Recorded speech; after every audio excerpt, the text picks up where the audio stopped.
ESPN 94.1 FM and AM 930 present The Drive. Elmore deep, left side, brilliant, good! From 30 feet, Jonh Elmore! The Drive with Paul Swann. Welcome in. It is The Drive on ESPN 94.1 FM and AM 930. It's Tuesday, the 29th. Glad you're with me. Hope you enjoyed your Memorial Day weekend. I know I did to catch up on. Of course, we had Game 7 of both the Eastern and Western Conference Finals this weekend. LeBron James back again. We'll have all that action for you right here on your home of the Cavs.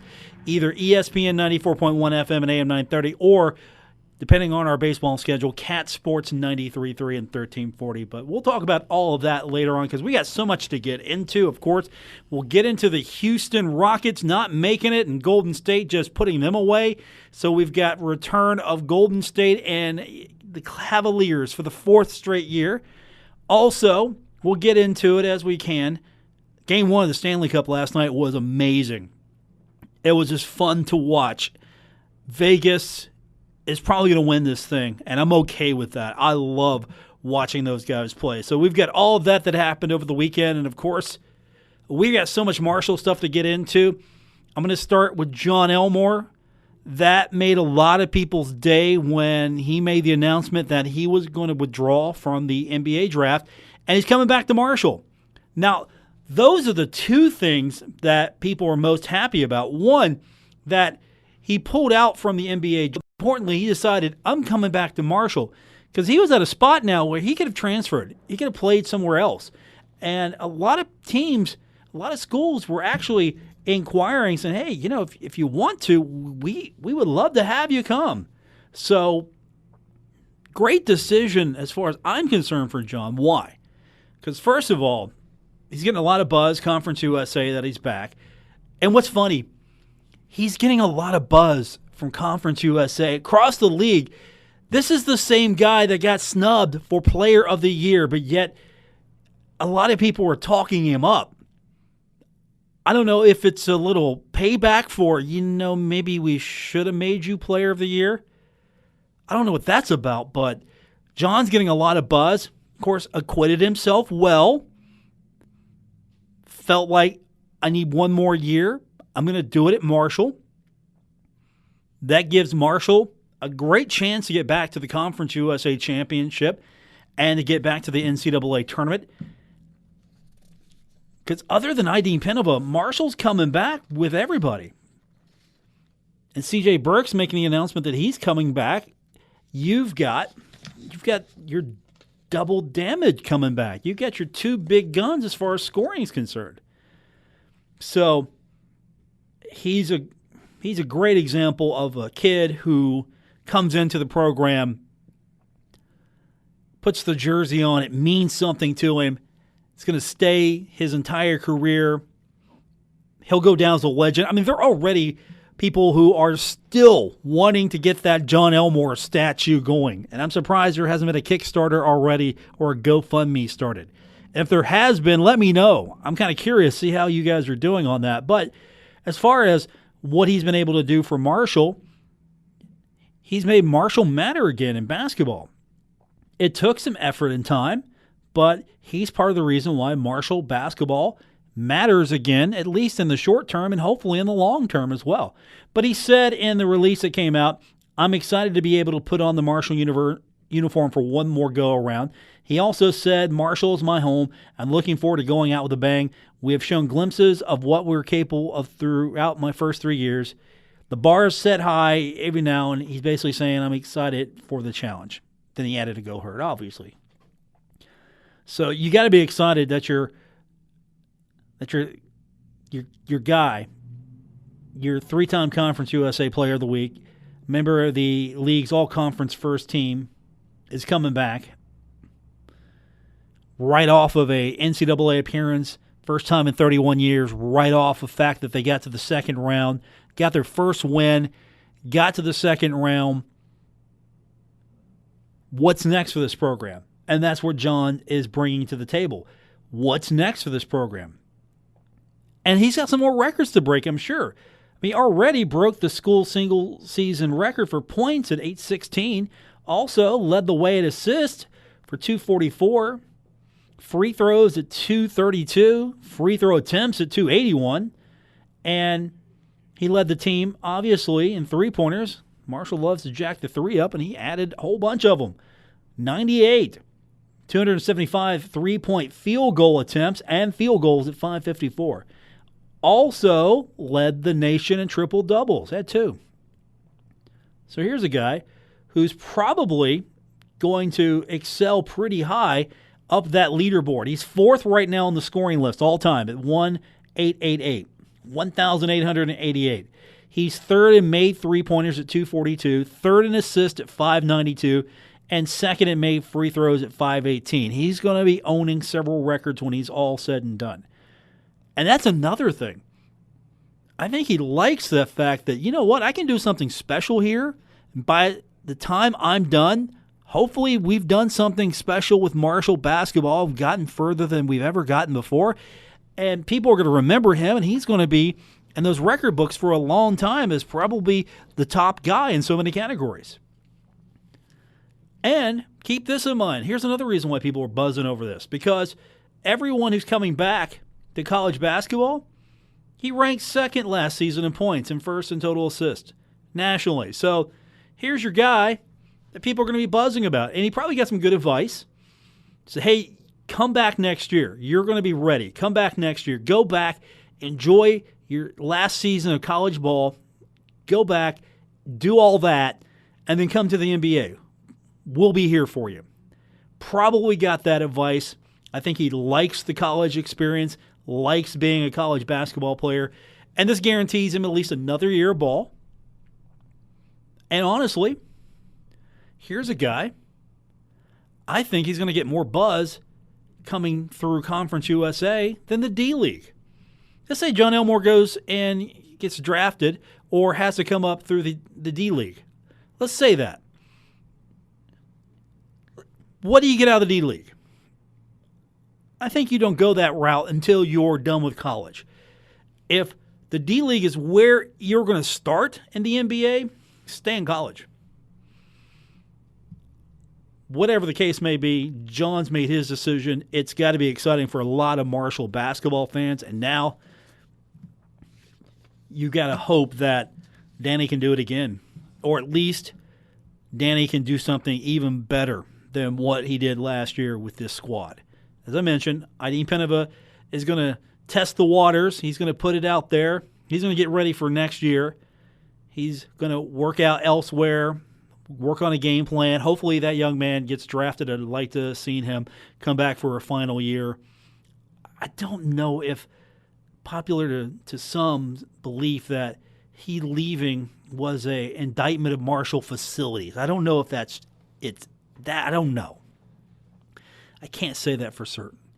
There was that tone there that some picked up on. Whatever the case may be, Marshall's going to be in good shape, basketball-wise. And then here, coming up, we've got some rule changes to talk about. Not so much the gameplay on the court, but how scheduling is going to be handled. I'll tell you what, we'll save that for when we come back from break. We'll go over all of that. We'll get your phone calls in later on. But Conference USA is trying to be an innovator on the court. And you know what? They might actually be onto something here. Sit back, buckle up, because this is uncharted territory. Conference USA onto something. We'll talk about that when we continue. It's The Drive here on ESPN 94.1 FM and AM 930. Now, back to The Drive with Paul Swann on ESPN 94.1 FM and AM 930. Welcome back to the Tuesday edition. It's your Drive on ESPN 94.1 FM and AM 930. So, Conference USA is starting to think a little bit more out of the box. And I don't mean Facebook streaming football games. No, they're actually doing something to try to get basketball a little bit more of an edge when it comes to Selection Sunday, getting some attention for the league. Coming up this season, the 18-19 men's basketball conference season, there is going to be a change in scheduling. Now, ESPN analyst, former head coach, and ESPN analyst Mark Adams part of the reason why this is changing. They brought him on board. You saw the rumors. You saw the reports. It's official now. League released the details today. What they're trying to do here is make sure that the top teams in Conference USA are stronger. Now, we all love upsets and we all love Cinderella, right? Yeah, not for your conference tournament, you don't. You know. You want to try to get as many teams as you can into the NCAA tournament, and that means getting your strongest teams up there. And if your stronger teams can get even stronger as far as the RPI is concerned and strength of schedule, better chance you might getting an invite. Because really, it's the at-large is what you want. You want as many at-larges as you can. So here's the deal. This is blatantly trying to get more teams into the postseason. They're trying to enhance resumes of the top teams. So if you're not in the top part of this, you're not going to benefit from this. But if you're in the top 5 of Conference USA after a certain mark, your schedule is going to get bumped up. And the great thing here is after a certain point, they're locking you in. So you're not going to get knocked out of position here as far as the tournament is concerned. You're not getting penalized, and that's the great thing about this. So non-conference scheduling is going to be a big deal for this league, but what they're doing is working on a scheduling formula now. So 14 schools, they're going to play each other once, and they're going to play their travel partner twice. And that's going to be in the first 7 weeks of the conference season. Now, after those 7 weeks are up, teams are going to be in one of 3 groups, which are based on conference standings through the first 14 games of league action. So every game counts. Everybody's going to play everybody once. And after that, where you stand is going to lock you in to a group. So based on your conference standing, after the first 14 games of league action, the teams will be divided into 2 groups of 5. You're going to have 1 through 5 and 6 through 10. And then you're going to have a group of 4, 11 through 14. During the final 3 weeks, teams will play within their respective grouping for the last 4 games of conference play. Home and away games within the groups will be determined by a preset formula. Once all 18 games have been completed, the top 12 teams based on final league standings will be seeded in the conference tournament. Teams are going to be guaranteed seeding within their respective group. The example is, if a program lands in the second group, 6 through 10, it will seed no higher than 6 and no lower than 10 in the tournament field. That's pretty innovative, don't you think? So now, if Marshall, after 14 games, finishes in the top 5, then Marshall's locked. They're either going to be 5 or better, depending on where they're at. They finish 5, they get a chance to move up. If they finish 1, they're not going to go down too far, or they can stay depending on what the outcome is of the next games. That's pretty innovative. And also, the reason for this is you're trying to improve your RPI, strength of schedule. So, do you need to see Marshall, maybe in that last week of conference play a couple of really weak teams in the league that's going to maybe not boost your schedule? You got to play your conference teams. That's always been the adage. You got to play your conference teams. But now, after 14 games, all you have to worry about is, all right, where do we end up? And we can control our destiny a little bit better by maybe we beat some of the better teams. We're in that top pod, so if we do well, we're going to be pretty good. Now, I don't know if this is going to help ultimately, but I think there are so many ways you can go about this. First of all, you don't have to worry about a really bad team getting maybe a lucky victory over you. You're a top team, and a bottom team, for some reason, outplays you, just has a better game against you, and knocks you out. Your schedule is going to take a hit. Your strength of schedule, your RPI is going to take a hit. And so everybody plays everybody. And then you're going to be paired up against, depending on where you stand, you're in the top tier, you're going to take on the top, it's like a mini tournament. You're going to take on the top teams before you get to the conference tournament. That's innovative.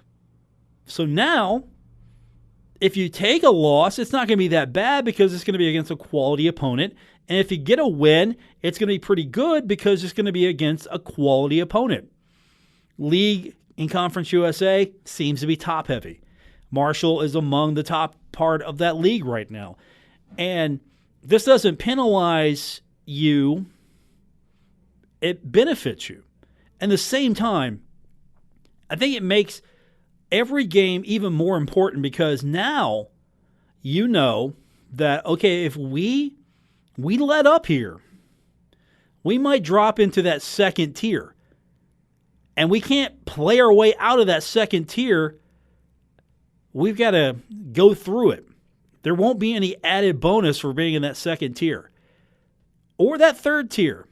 So if you're in that third tier, you're going to be playing your heart out because you want to try to stay at least in tournament contention. At the same time, you're not wrecking your schedule if you're a top team here in Conference USA. You're not playing those lower tier teams, however the schedule is.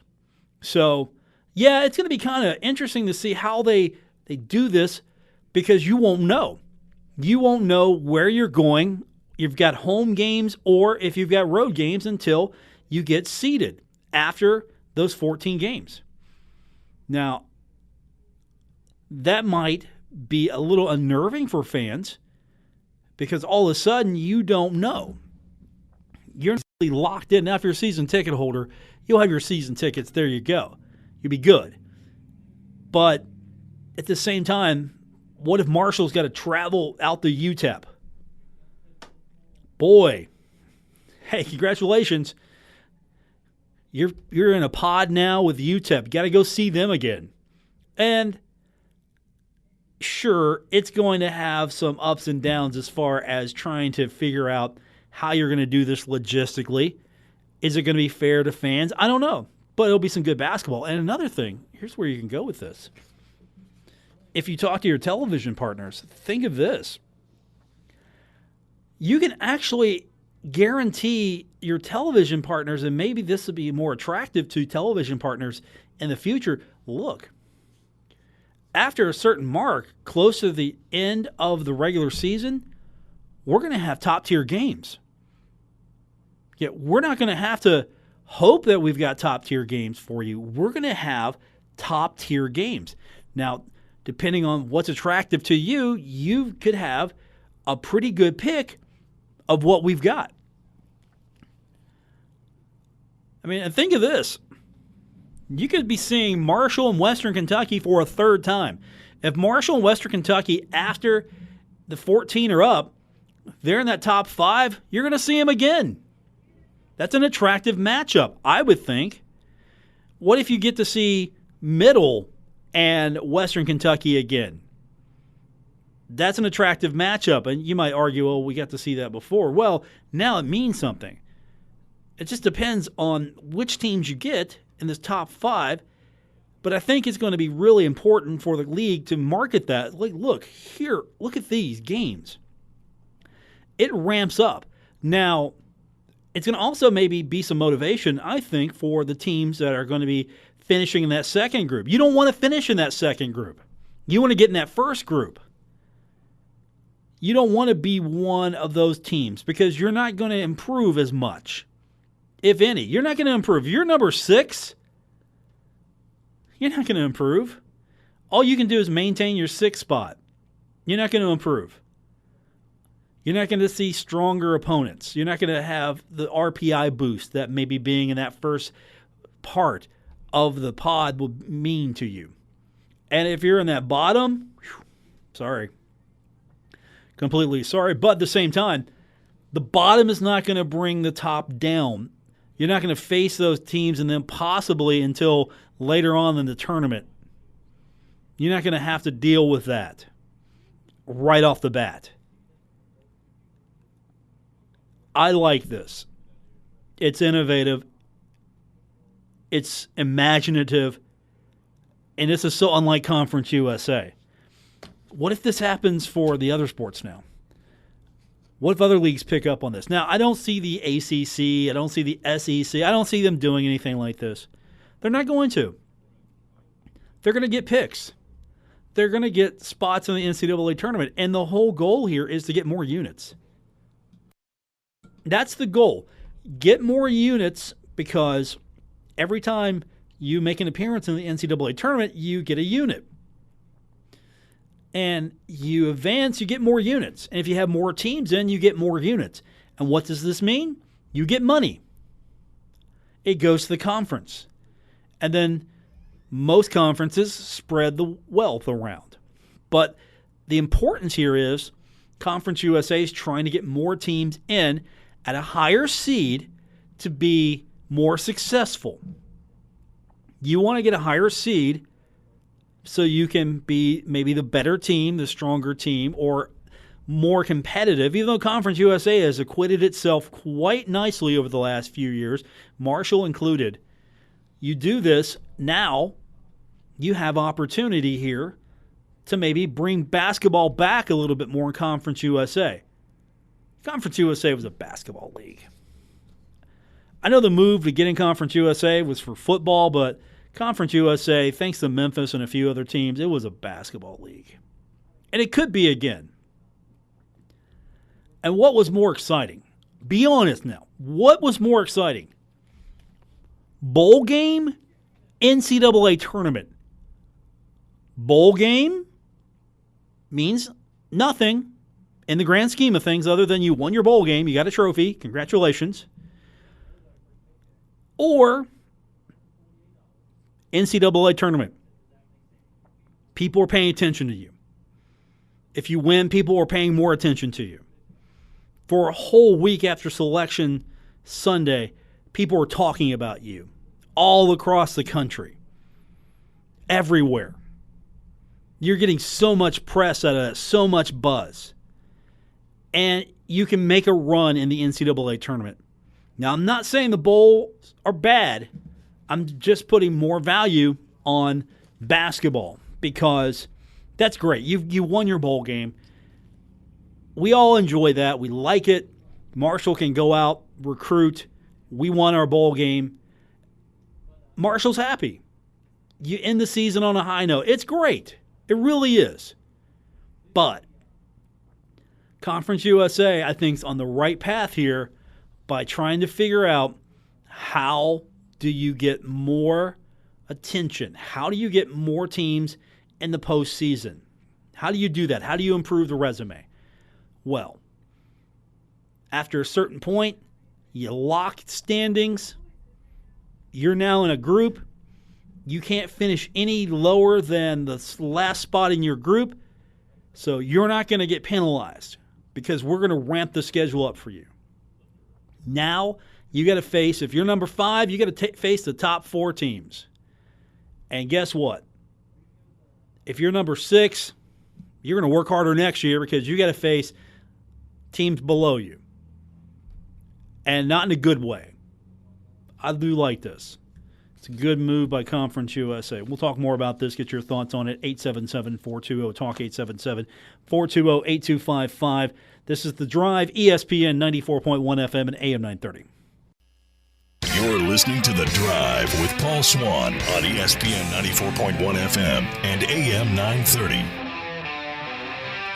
Welcome back. Paul Swann, your host for the May 29th edition, Your Drive on ESPN 94.1 FM and AM 930. Just going back to this Conference USA schedule for a moment, I do want to stress that you can't lose position. You can gain, but you can't lose position as far as where you're at in a group.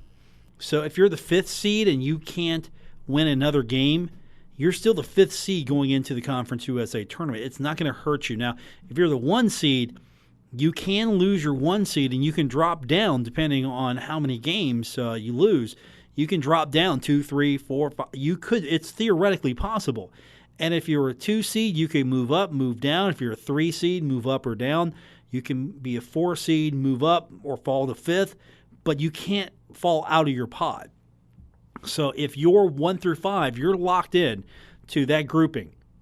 If you are 6 through 10, you don't fall out of your grouping.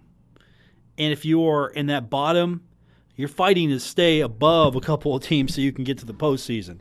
That's what you're doing. Is this just a stunt? I think this is actually pretty innovative. I'm curious to see how they handle the first year because I want to see the logistics of this thing, what they are going to do. Once they get everything locked, everybody's locked in their position. Is it going to be fair to some teams or not? How do you do that? What if Marshall's got to travel to Texas? What if Marshall's got a couple of games in Texas? Is that fair? Maybe, maybe not. What if the Texas teams have got to travel a lot? Is that fair? Maybe, maybe not. So I want to see how the league handles this. And of course, again, it's the Conference USA. It's a huge league. It's definitely not a travel-friendly league. But here's the example. We're going to use the 2017-18 season as the example. And from the way I can understand this and the way it's been explained to me, Middle Tennessee, we'll use them. They were in first place. They would host the second and third place teams, which would have been Old Dominion and Western Kentucky, and they would travel to the fourth and fifth place teams, which would be Marshall and UTSA. Old Dominion would host Western Kentucky and Marshall and travel to Middle Tennessee and UTSA. Western would host Marshall and UTSA and travel to Middle Tennessee and Old Dominion. Marshall would host Middle Tennessee and UTSA and travel to ODU and Western Kentucky. And UTSA would host Middle and ODU, and then they would travel to Western and Marshall. That's how it breaks down using last year's season standings. I don't know if the NCAA selection committee is going to really take notice of this, but they should. I don't know if this is going to guarantee an at-large bid, but it's going to quiet some of those concerns about strength of schedule and resume, because now you can look at a league that's said basically, okay, we don't want our top teams to be damaged in the last few weeks of conference play by the bottom part of this conference.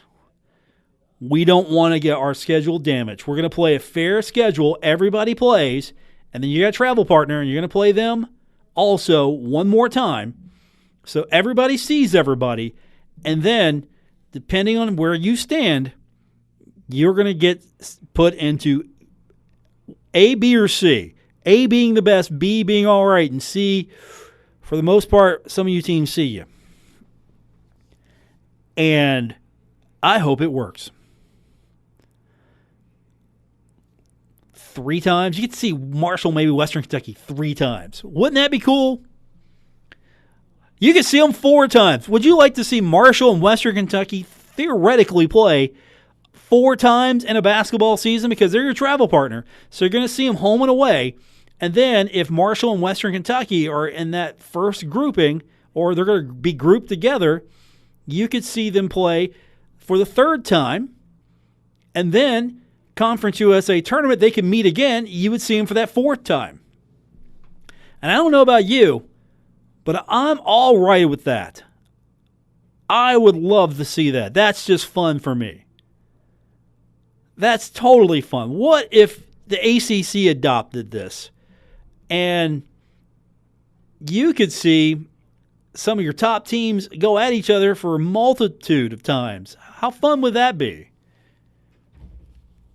How fun would that be? Really? Look, think about it. We're not talking about Marshall playing Rice. We're talking Marshall might get to see again. If Marshall can stay in that top tier, you would get Middle, you would get Western. That's good, right? You get to see them again. UTSA is an up-and-comer. You get Old Dominion as well. And just using last year's standings as the example, you get to see them again and then possibly one more time in the tournament. At that point, your strength of schedule's got to be a lot better. Your RPI's got to be a lot better depending on how many you win. And it's really not a bad loss at that point compared to a win against, using Rice as an example. We'll use Rice as the, sorry, we're picking on you today. That's fantastic. Totally. And because, honestly, I think this league gets more bang for its buck in basketball. The Lane train is going to be here only for so long. Lane Kiffin's halo effect right now in Conference USA is going to be here only for so long. And Marshall in football could have a perfect season. Marshall could be perfect right now. Win the Conference USA championship, not a single blemish on their record, and hope that they get to be in one of the Access Bowls. Hope. And they could still be told, we find you wanting. Nice season, you don't get to play in one of our big bowls. And then what do you have? The same thing you had the previous year. Get to go to a nice bowl, travel destination, good for the kids. They have fun. You win the bowl. It's a great recruiting tool. You go out and do it all over again. Football definitely needs revamped a little bit more. But basketball, win your conference, win your tournament, get to the NCAA tournament, have an opportunity. More people are talking about you. More people are buzzing about you. People are buzzing now. Jonh Elmore coming back to Marshall. People are buzzing about it. We're talking basketball. It's May 29th, 2018. Basketball. Shouldn't we be getting excited for college football? Right? That's what's coming up next. And there is excitement for Marshall football. Don't get me wrong. I'm taking nothing away from them. But right now, basketball is more exciting. Huntington used to be a basketball town. Marshall used to be a basketball school. And that's coming back. It's really coming back. And Marshall can get into the NCAA tournament again and a couple more times. Oh, it's really going to be back. But it's good for both, football and basketball.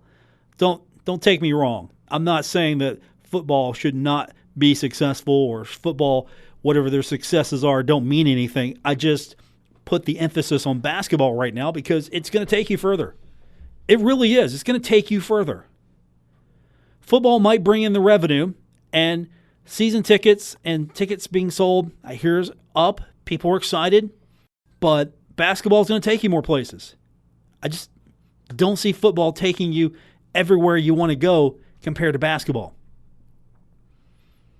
Being in that NCAA tournament is very good, but it's really nice if you have good football and basketball.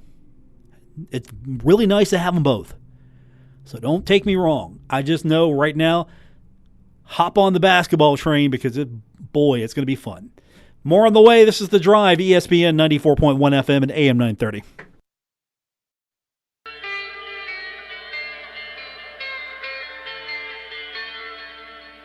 Now, back to The Drive with Paul Swann on ESPN 94.1 FM and AM 930. Welcome back to your Tuesday edition of The Drive, ESPN 94.1 FM and AM 930. So how many of you were flipping back and forth last night between Game 1 of the Stanley Cup and Game 7 of the Western Conference? I'm going to say a lot of you because ratings were really good, for the Stanley Cup, especially in Vegas and Washington. Heck, Pittsburgh was the number 3 market for this. Pittsburgh fans are still interested in this. And that's good. That's great for hockey. And on the cable side, because Game 1 of the Stanley Cup was on NBC, TNT, they were lucky to have Game 7 of the Warriors and the Rockets, and it had a 10.3 overnight rating. And according to Turner Sports, that is the second highest rated NBA game ever on cable television, after the 2016 Western Conference Final Game 7 between the Warriors and Thunder. It was also the highest rated NBA game of the season on either cable or broadcast television.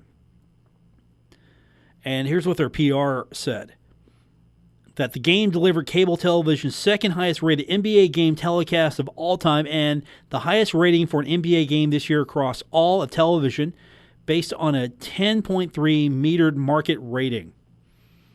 Well, yeah, a lot of people tuned in for this. I mean, you had the Rockets and you had the Warriors, best teams in the West, going after it. And they did this on top of the fact that games weren't that competitive for a while. Chris Paul wasn't around. And I'm going to tell you, as much as the NBA game was entertaining, after a while it was painful to watch, and the hockey game wasn't. The hockey game was the best thing on last night. Vegas and Washington, that's Game 1. The way they played, I can't wait to see what it looks like in Game 2, Game 3, Game 4. And oh yeah, it's going to Game 5, 6, and possibly 7. That was some fun sports last night, just to have both. I was cheating a little bit. I was watching hockey. I was listening to the game. We had the Warriors and Rockets game right here. I was cheating a little bit. I was listening to that, watching hockey. Heck, inside the NBA, their studio show, third highest overnight rating ever Monday. And it was up 36% overall from its coverage of last year's conference finals. The NBA has been hitting it right now. Television-wise, the numbers have been fantastic. I mean, the regular season was okay. It was good. I mean, the regular season, it had a good showing locally and nationally. People were tuning in. Very good season ratings-wise. And then the playoffs hit and things have just ballooned. Now, does that balloon further, or does the balloon burst? Because once again, we've got Warriors and Cavaliers. How many of you are tuning in for that again? I'm tuning in. I'll keep a tab on it. But I don't know if that's going to be as entertaining. But again, I think you got to remember what I said earlier. Do not count LeBron James out. Do you think LeBron would be there with the Cavs? No, you didn't. You didn't think that at all. You weren't thinking that at all. Don't tell me you were, because you weren't. No, you weren't. That's going to do it for this edition of The Drive here on ESPN 94.1 FM and AM 930. For our producer, Gabriel Sellard, I'm your host, Paul Swann. Back tomorrow. We'll do it all over again. Until then, good night, everyone.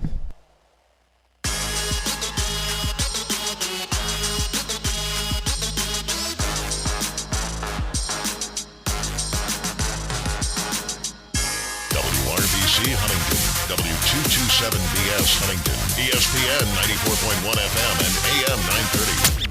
Huntington Sports Station.